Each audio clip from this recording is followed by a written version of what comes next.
జై గురుదేవ్. గురుదేవులు నచ్చ చెప్పే కళ చాలా విలక్షణమైనది. కన్యా శిబిరాల్లో గురుదేవులు ఎక్కువగా కుటుంబ విషయాలపై ఉపన్యసించేవారు. వారి ఉపన్యాస విషయాలు హృదయానికి హత్తుకుపోయేవి. గురుదేవులు చెబుతూ ఉండేవారు, పిల్లలు, మీరు ఇక్కడ ఉంటూ మీ కుటుంబాలతో ఆత్మీయత స్నేహాలు కలిగి ఉండండి. అందరినీ కలిపే ప్రయత్నం చేయాలి, దూరం చేసుకోవడం కాదు. మీ దగ్గర ఏ కోడలైనా అత్తగారిని విమర్శిస్తూ ఉంటే మీ అత్తగారు నేను చాలా పొగుడుతూ ఉంటుందని చెప్పండి. అత్తగారి విషయంలో కూడా ఇలాగే చేయండి. కుటుంబంలో కలహానికి బదులు ప్రేమ అంకురాన్ని నాటండి. ఇక్కడి నుండి వెళ్ళిన తర్వాత అదే పని చెయ్యండి. కోపగించుకునేవాడిని ఒప్పించడం, త్రెంచేవాడిని బాగు చేయడం. నిజమైన సంరక్షణ వలె గొప్ప గొప్ప విషయాలను మధురమైన పద్ధతిలో బోధించడం వారి నేర్పరితనం. ఇది కన్యాసత్రప విషయం. మా బ్యాచ్ అన్నిటికంటే పెద్దది మరియు అల్లరిది. ఒకరోజు భారతీయంపై కొందరు బాలికలు ఏదో కారణం వల్ల కోపించారు. చిన్న పెద్ద విషయాలకు ఆమెపై కోపించడం అమ్మాయిల అలవాటున కావున కొంతమంది అమ్మాయిలు సమ్మె చేద్దామని నిర్ణయించారు. భోజన గంట మోగినప్పుడు వారు వెళ్ళలేదు, ఎవరినీ వెళ్ళనీయలేదు. మాతాజీ 2-3 అమ్మాయిల్ని పిలిచి విషయం తెలుసుకున్నారు. గురుదేవుల వరకు ఈ విషయం వెళ్ళింది. గురుదేవులు అందరికీ సమావేశం ఏర్పాటు చేశారు. మిక్కిలి ప్రేమతో వారు ఇట్లా అన్నారు, మీరందరూ కోపంగా ఉన్నారు కదా, మీరందరూ ఆకలిగా కూడా ఉన్నారు కదా.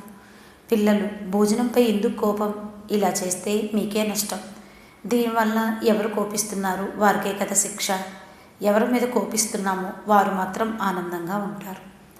భోజనం బాధపడకూడదు కదా. ఇప్పుడు కాకపోతే రాత్రికైనా భోజనం చేయాలి కదా. అబ్బాయి, కోపం వ్యక్తీకరించే ఈ పద్ధతి సరి అయింది కాదు. మీరు కోపం వచ్చినప్పుడు తినకపోవటం సరి అయింది కాదు. మీరు కోపం వచ్చినప్పుడు రెట్టింపు తినడం సరి అయిన పద్ధతి. దానివల్ల అతడు గాబరాపడి మరలా రెండోసారి వంట చేసుకోవాల్సి వస్తుంది.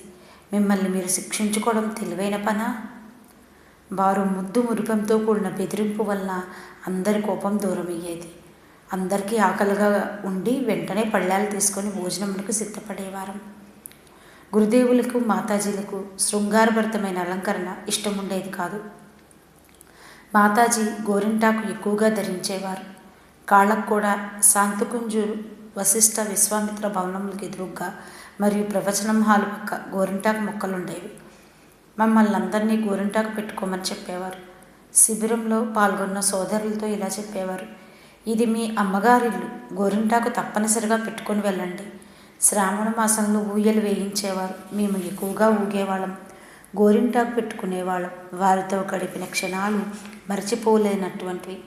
ఎంత పని చేసేవాళ్ళమో అంత ఆనందపడేవాళ్ళం.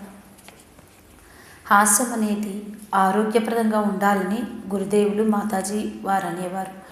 ఆనందంతో పాటు మంచి కూడా నేర్పాలని చెప్పేవారు. ఇక్కడికి వచ్చిన వారందరూ ఇంటి దగ్గర తమ కుటుంబాలను విడిచి వచ్చిన వారు కదా. ఇంటి బెంగ బాధించకుండా వారు మంచి నేర్చుకోవాలని ఆశించేవారు. వారిలో బహుముఖ ప్రతిభ ఉంటుంది. అందువల్ల వారు ఆనందపూరిత కార్యక్రమాలు కూడా పెట్టేవారు. ప్రేరణాపద దృష్టాంతముల ఆధారంగా ఏకాంకి, లఘునాటక, ప్రహసనం, పాటలు, సంగీతం, ప్రవచన కార్యక్రమాలు ఉండేవి.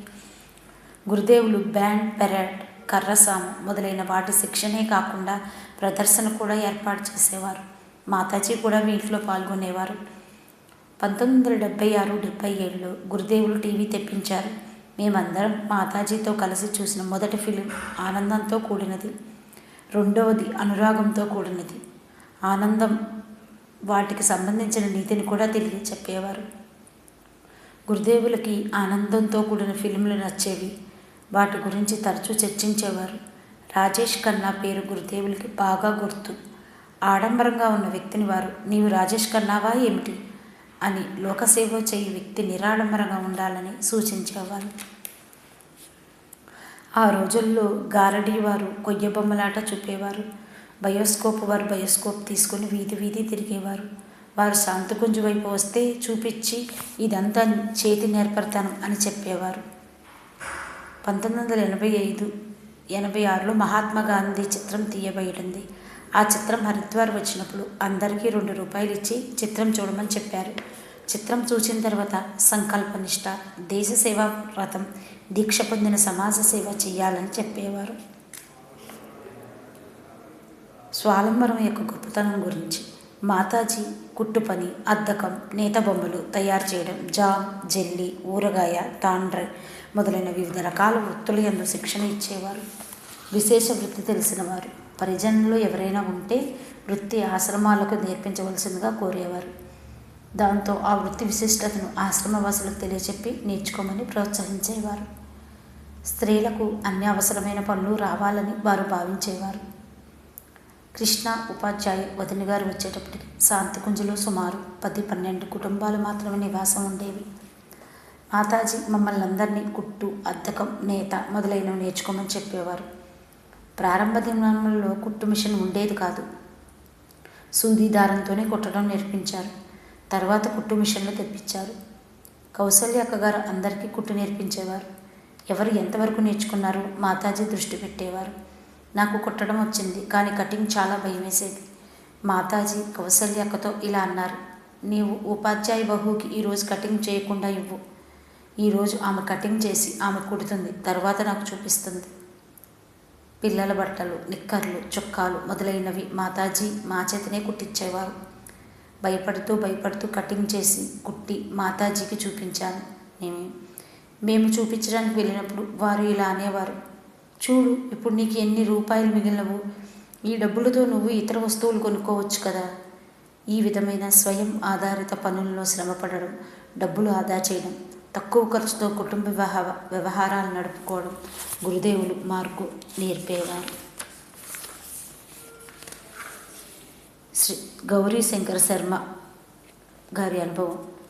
క్రీస్తకం 1974లో నా భర్త శ్రీ గౌరీశంకర శర్మ ప్రాణప్రత్యావరణ శిబిరం ముగిసిన తర్వాత గురుదేవుల్ని కలియడానికి వెళ్ళినప్పుడు గురుదేవులు అడిగారు, నీ ప్రమోషన్ అయ్యిందా లేదా? వారు అన్నారు, అవలేదండి గురూజీ. అప్పుడు గురుదేవులు ఇలా అన్నారు, నీ ప్రమోషన్ మేము చేయిస్తాము. నాకు జోధ్పూర్ తిరిగి వచ్చి జనవరి 1న ఆఫీస్లో కూర్చొని ప్రమోషన్ వచ్చి జీతం పెరిగితే హాయిగా విఆర్ఎస్ తీసుకుంటానని ఆలోచింపసాగారు. ఇంతలో ఒక స్నేహితుడు వచ్చి, శర్మాబాయి ధన్యవాదాలు, నీ ప్రమోషన్ అయ్యింది, గురుదేవుల మాట సత్యమైంది అన్నారు. జై గురుదేవ్.